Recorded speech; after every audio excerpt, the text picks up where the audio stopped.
வணக்கம். இன்றைய மூல் செய்திகள். தென் மாவட்ட விவசாயிகளின் ஜீவநாடி பிரச்சனையான முல்லை பெரியாறு அணை விவகாரம் குறித்து சுப்ரீம் கோர்ட்டில் நியமிக்கப்பட்ட ஐவர் குழு பெரியாறு அணையில் தொழில்நுட்ப ஆய்வை இன்று மேற்கொண்டுள்ளது. தென் மாவட்ட விவசாயிகளின் ஜீவநாடி பிரச்சனையான முல்லை பெரியாறு அணை விவகாரம் குறித்து சுப்ரீம் கோர்ட் ஏற்கனவே தெளிவான தீர்ப்பு வழங்கிய பின்னரும் நீர்மட்டத்தை உயர்த்தாமல் தடுக்க பல்வேறு முட்டுக்கட்டைகளை கேரள அரசு செய்து வருகிறது.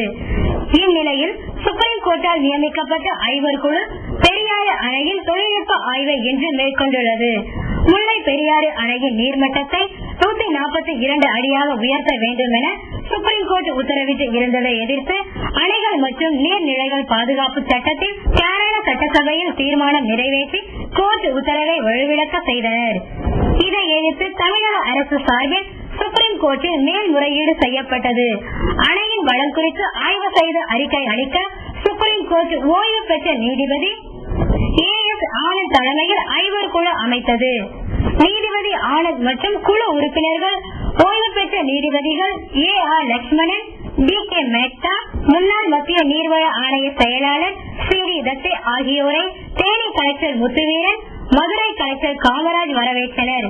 இன்று காலை அணையின் பாதுகாப்பு குறித்து நவீன தொழில்நுட்பங்கள் உதவியுடன் அணையில் ஆய்வு மேற்கொண்டனர். இதற்காக இரு மாநில அரசு தொழில்நுட்ப வல்லுநர்கள், வக்கீல்கள், உயர் அதிகாரிகள் உடன் வந்துள்ளனர். மார்கழி முத்தமிழ் பெருவிழா திருச்சி மாவட்ட முத்தமிழ் கலை பண்பாட்டு மையத்தின் சார்பில் கலையரங்க வளாகத்தில் ஒரு வாரம் நடைபெற உள்ளது. முத்தமிழ் கலை பண்பாட்டு மையத்தின் சார்பில் இவ்வாண்டு மார்கழி முத்தமிழ் பெருவிழா ஒரு வார காலத்திற்கு சிறப்பாக நடத்துவதற்கு திட்டமிடப்பட்டுள்ளது. இந்நிகழ்ச்சிகள் நாளை முதல் திருச்சி கலையரங்கம் வளாகத்தில் நடைபெற உள்ளது. இது தொடர்பாக இன்று செய்தியாளர்களுக்கு பேட்டியளித்த முத்தமிழ் கலை பண்பாட்டு மையத்தின் செயலாளர் சேவை கோவிந்தராஜ், நாளை முதல் முன்னோட்ட நிகழ்ச்சிகள் நடைபெற உள்ளதாகவும் டிசம்பர் 24ஆம் தேதி போக்குவரத்து துறை அமைச்சர் கே.என். நேரு நிகழ்ச்சிகளை துவக்கி வைக்க உள்ளதாகவும் தெரிவித்தார். மேலும் முத்தமிழ் மையத்தின் செயல் தலைவர் பேராசிரியர் சத்தியசீலன், மாவட்ட நலப்பணி நிதிக்குழு உறுப்பினரும் முத்தமிழ் மைய புரவலருமான ஜெயராம் தலைமையில் முன்னேற்ற நிகழ்ச்சிகள் நாளை முதல் நடைபெற உள்ளதாகவும் அவர் தெரிவித்துள்ளார். முத்தமிழ் கலை பண்பாட்டு மையத்தினுடைய மார்கழி முத்தமிழ் பெருவிழா நிகழ்ச்சிகள் 24/12/2010 வெள்ளி என்று துவங்குகின்றது. மாண்புமிகு போக்குவரத்து துறை அமைச்சர் அவர்கள் இந்த கலை நிகழ்ச்சிகளை துவக்கி வைக்கின்றார்கள். இந்த நிகழ்வுகள் 5 நாட்கள் தொடர்ந்து நடைபெறுகின்றது. அதன் முன்னோட்ட நிகழ்ச்சியாக நாளை 22/12/2010 புதன் மாலை 6 மணிக்கு பேராசிரியர் சோ சத்யசீலன் அவர்களுடைய தலைமையிலே தொழிலதிபர், திருச்சிராப்பள்ளி மாவட்டத்தினுடைய நலப்பணிக்குழுவினுடைய உறுப்பினர் புரவலர் கே.என். ராமஜெயம் அவர்களுடைய முன்னிலையில் அன்புக்குரிய இசை பேரரசு மலையூர் சதாசிவம் அவர்கள் இசை நிகழ்ச்சி நடத்துகின்றார்கள். அடுத்த நாள் வியாழன் மாலை 6 மணிக்கு திருமதி அனுராதா கிருஷ்ணமூர்த்தி அவர்களினுடைய இசை நிகழ்ச்சி நடைபெறுகின்றது. இந்த நிகழ்ச்சியிலே அனைவரும் கலந்து கொள்ள அழைக்கின்றோம். காங்கிரஸ் கட்சியின் அகில இந்திய பொதுச் செயலாளர் ராகுல் டிசம்பர் 23ஆம் தேதி திருச்சியில் இளைஞர் காங்கிரஸ் பெண் மற்றும் ஆண் நிர்வாகிகளிடையே தனித்தனியாக கலந்துரையாடல் நிகழ்ச்சியில் பங்கேற்க வருவதையொட்டி பாதுகாப்பு ஏற்பாடுகள் பலப்படுத்தப்பட்டுள்ளது. தமிழகத்தில் இளைஞர் காங்கிரஸ் செயல்பாடுகள் மற்றும் கட்சி வளர்ச்சி குறித்த நிர்வாகிகளை சந்தித்து ஆலோசனை நடத்த ராகுல் வரும் 22 மற்றும் 23ஆம் தேதிகளில் தமிழகத்தில் 6 நகரங்களில் சுற்றுப்பயணம் செய்ய உள்ளார். டிசம்பர் 23ஆம் தேதி திருச்சியில் இந்திரா காந்தி மகளிர் கல்லூரியில் காங்கிரஸ் கட்சியின் பெண் நிர்வாகிகளை சந்தித்து கலந்துரையாட உள்ளனர். அதன் பிறகு திருச்சி புனித வளனார் கல்லூரியில் இளைஞர் காங்கிரஸ் ஆண் நிர்வாகிகளை சந்தித்து கலந்துரையாட உள்ளார். அவர் கலந்துரையாடல் நடத்த உள்ள இடங்களை மத்திய பாதுகாப்பு படையினர் தங்களது கட்டுப்பாட்டில் வைத்துள்ளனர். ராகுல் காந்தியின் திருச்சி வருகையையொட்டி பாதுகாப்பு ஏற்பாடுகள் பலப்படுத்தப்பட்டுள்ளதோடு வெடிகுண்டுகளை செயலிழக்க வைக்கும் கருவிகளும் செல்போன்களை செயலிழக்க வைக்கும் ஜாமர் கருவிகளும் திருச்சிக்கு கொண்டு வரப்பட்டுள்ளன. தற்போது புழக்கத்தில் உள்ள ரேஷன் கார்டுகளில் மேலும் ஓராண்டிற்கு செல்லுபடியாகும் வகையில் புதிய உள்கால் இணைப்பு பணி மும்முரமாக நடைபெற்று வருகிறது. தற்போது புழக்கத்தில் உள்ள குடும்ப அட்டைகளின் பயன்பாடு டிசம்பர் 31ஆம் தேதியுடன் முடிவடைவதால் இந்த குடும்ப அட்டைகளின் பயன்பாடு காலத்தை மேலும் ஓராண்டிற்கு நீடிப்பு செய்ய தமிழக அரசு உத்தரவிட்டுள்ளது. குடும்ப அட்டைகளில் உள்தாள்கள் இணைக்கும் பணி டிசம்பர் 20ஆம் தேதி முதல் நியாய விலை அங்காடிகளில் மேற்கொள்ளப்படும் என உணவு வழங்கல் துறை அறிவித்திருந்ததையொட்டி நடைமுறையில் உள்ள அனைத்து குடும்ப அட்டைகளுக்கும் உள்தாள்களை இலவசமாக இணைக்கும் பணி மும்முரமாக நடைபெற்று வருகிறது. நியாய விலை கடைகளில் புதிய உள்தாள் இணைப்பு பணிக்காக குடும்ப அட்டைதாரர்கள் நீண்ட வரிசையில் காத்திருந்து பெற்று செல்கின்றனர். விளம்பர இடைவேளைக்கு பின் செய்திகள் தொடரும். மார்கழி பெருவிழாவை கலை விழாவாக மிகச்சிறப்பாக அமைத்திருக்கிறது.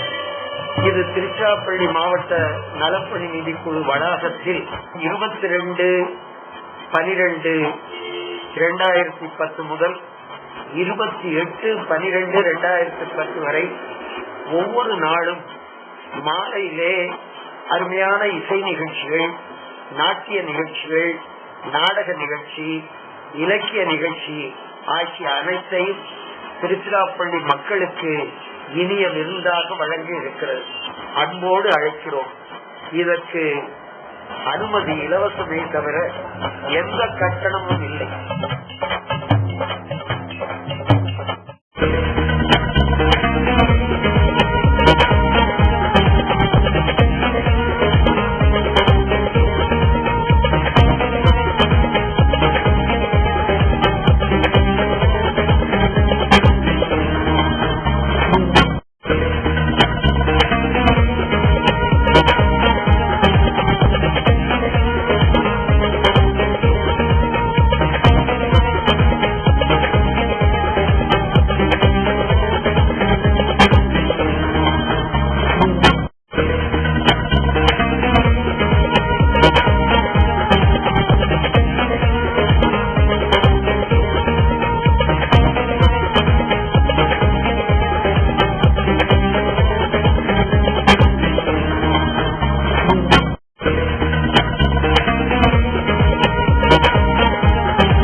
வெங்காயத்தின் விலை ஏற்றத்தால் பொதுமக்கள் கவலை அடைந்துள்ளனர்.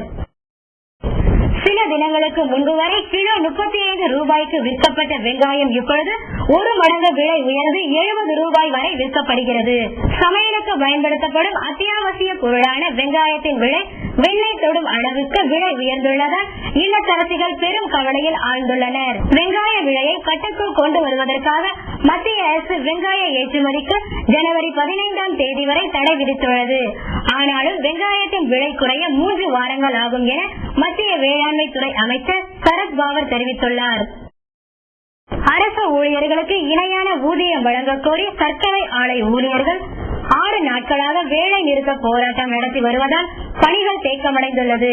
இதனால் அரசுக்கு பல கோடி ரூபாய் இழப்பு ஏற்படும் அபாயம் ஏற்பட்டுள்ளது. பெரம்பலூர் மாவட்டத்தில் எறையூரில் அரசுக்கு சொந்தமான சர்க்கரை ஆலை உள்ளது.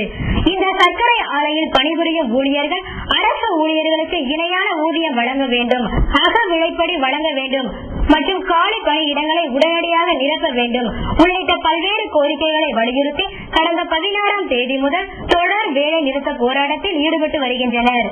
வேலை நிறுத்தத்தினால் கரும்பு லாரிகள் நிறுத்தி வைக்கப்பட்டுள்ளதால் ஆலையில் பணிகள் பெரிதும் பாதிக்கப்பட்டுள்ளது மற்றும் மாவட்டம் தோறும் கரும்புகள் வெட்டப்பட்டு ஆலை வேலை நிறுத்தத்தினால் வெயிலில் காய்ந்து வீணாகும் நிலை ஏற்பட்டுள்ளது. இதனால் விவசாயிகளும் பெரிதளவில் பாதிக்கப்பட்டனர். கரும்பு தேக்கத்தினாலும் ஆலை வேலை நிறுத்தத்தினாலும் அரசுக்கு பல கோடி ரூபாய் இழப்பு ஏற்படும் அபாயம் உள்ளது. அரசு ஊழியருக்கு இணையான ஊதியம் மற்றும் அக விலைப்படி வழங்க வேண்டும் என்று கடந்த 16ஆம் தேதியிலிருந்து தொடர் வேலைநிறுத்தம் செய்து வருகிறார்கள். அந்த கோரிக்கையை வலியுறுத்தும் முறமாக இன்றைய தினம் உண்ணாவிரத போராட்டமும் தமிழகம் தழுவிய நடைபெறுகிறது. சிதம்பரம் நகராட்சி பகுதிகளில் நிலவும் சுகாதார சீர்கேடுகளை சரிப்படுத்த கோரி தேமுதிகவினர் ஆர்ப்பாட்டம் நடத்தியுள்ளனர். சிதம்பரம் நகராட்சியில் மீன் மார்க்கெட், பேருந்து நிலையம் உள்ளிட்ட பல்வேறு இடங்களில் சுகாதார நிலைமை மிகவும் மோசமாக உள்ளதால் அவற்றை சரி செய்ய கோரி நகராட்சி நிர்வாகத்திற்கு பொதுமக்கள் பலமுறை புகார் மனு அளித்துள்ளனர். ஆனாலும் சிதம்பரம் நகராட்சி நிர்வாகம் சுகாதார சீர்கேட்டை சரி செய்யும் நடவடிக்கையில் இறங்காததால் கடலூர் மாவட்ட தேமுதிகவினர் நகராட்சி நிர்வாகத்தின் அலட்சிய போக்கை கண்டித்து சிதம்பரம் காந்தி சாலை அருகில் கண்டன ஆர்ப்பாட்டம் நடத்தியுள்ளனர். இந்த ஆர்ப்பாட்டத்தில் தேமுதிகவின் பட்டதாரி ஆசிரியர் அணி, மாநில பொதுச் செயலாளர் ராஜமன்னன், மாவட்ட செயலாளர் சசிகுமார், சிதம்பரம் நகர செயலாளர் விஜயகுமார் உள்ளிட்ட பலர் கலந்து கொண்டனர்.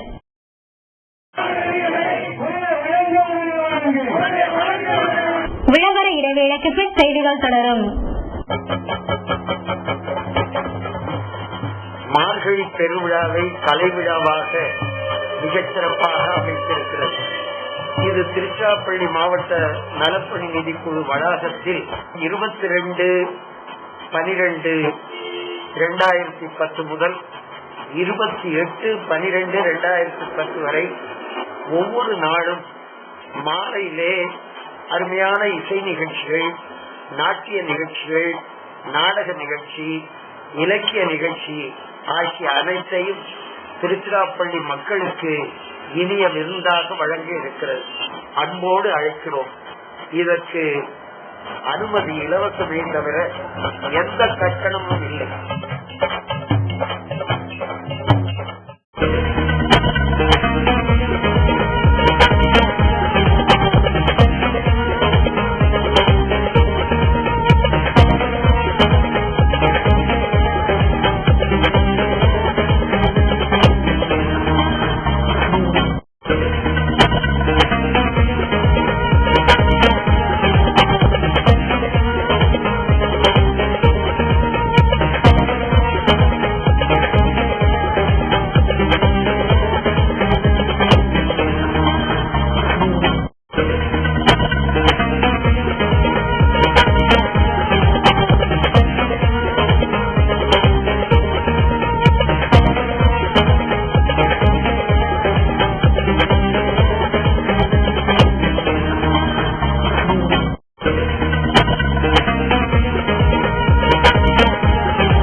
தொடர்ந்து தற்பொழுது ஆந்திராவில் மறைந்த முன்னாள் முதல்வர் ராஜசேகர ரெட்டியின் மகனான ஜெகன்மோகன் ரெட்டி உண்ணாவிரத போராட்டத்தை துவங்கியுள்ளார்.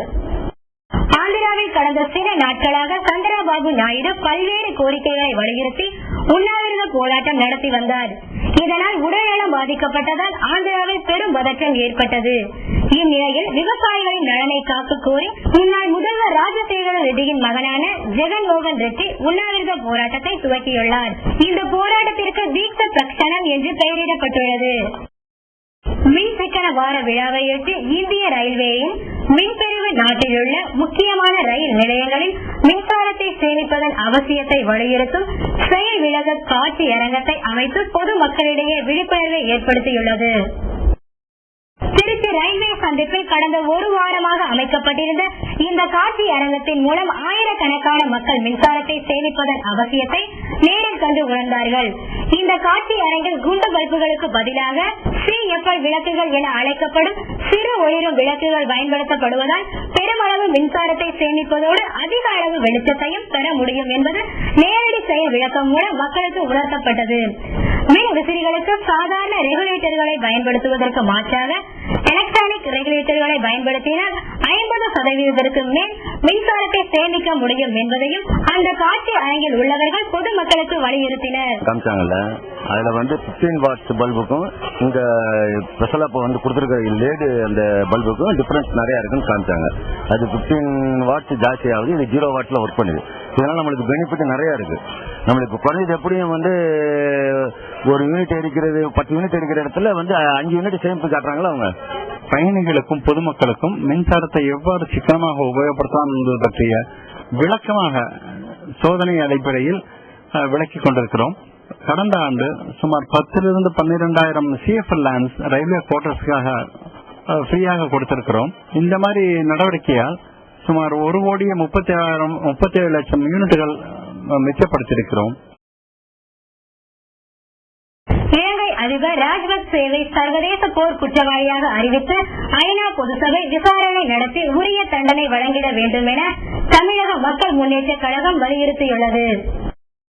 திருச்சியில் நடைபெற்ற தமிழக மக்கள் முன்னேற்ற கழகத்தின் மாநில செயற்குழு கூட்டத்தில் கலந்து கொண்ட அக்கட்சியின் நிறுவன தலைவர் ஜான் பாண்டியன் செய்தியாளர்களிடம் பேசுகையில், தமிழகத்தில் ஆதி திராவிடர் பட்டியலில் தேவேந்திர குல வேளாளரை இணைத்து அரசாணை வெளியிட்டதை ரத்து செய்து பட்டியல் இன தேவரில் தேவேந்திர குலத்தான் என தனி பிரிவாக அறிவித்து தமிழக அரசு அரசாணை வழங்கிட வேண்டும் என்றும், தாழ்த்தப்பட்ட பிற்படுத்தப்பட்ட சிறுபான்மை இன ஏழை எளிய மாணவ மாணவிகளை பாதிக்கும் அகில இந்திய பொது மருத்துவ நுழைவுத் தேர்வை மத்திய அரசு ரத்து செய்ய வேண்டும் என்றும், இலங்கையில் அப்பாவி தமிழ் மக்களை கொன்று குவித்த இலங்கை அதிபர் ராஜ்பத் சேவை சர்வதேச போர் குற்றவாளியாக அறிவித்து ஐநா பொதுசபை விசாரணை நடத்தி உரிய தண்டனை வழங்கிட வேண்டும் என்றும் தெரிவித்தார். இன்றைய பங்குச்சந்தை நிலவரம். இந்திய பங்குச்சந்தை இன்று உயர்வை சந்தித்தது. மும்பை பங்குச்சந்தையான சென்செக்ஸ் 171.44 புள்ளிகள் அதிகரித்து 20,060.32 புள்ளிகளில் நிறைவடைந்தது. தேசிய பங்குச்சந்தையான நிப்டி 53.60 புள்ளிகள் அதிகரித்து 6000.65 புள்ளிகளாக முடிவடைந்தது. இன்றைய தங்கம் மற்றும் வெள்ளி விலை நிலவரம். தங்கம் விலை இன்று சற்றே குறைந்துள்ளது. 22 கேரட் தங்கம் கிராம் ஒன்றின் விலை 1911 ரூபாய். நேற்றைய விலையை விட இன்று கிராமுக்கு 4 ரூபாய் குறைந்துள்ளது. ஒரு பவுன் தங்கம் 15,288 ரூபாய்க்கு விற்கப்படுகிறது. ஒரு கிராம் வெள்ளியின் விலை 47 ரூபாய் 95 காசுகள். இத்துடன் செய்திகள் நிறைவடைந்தன. மீண்டும் செய்திகள் நாளை இரவு 8:30 மணிக்கு. வணக்கம்.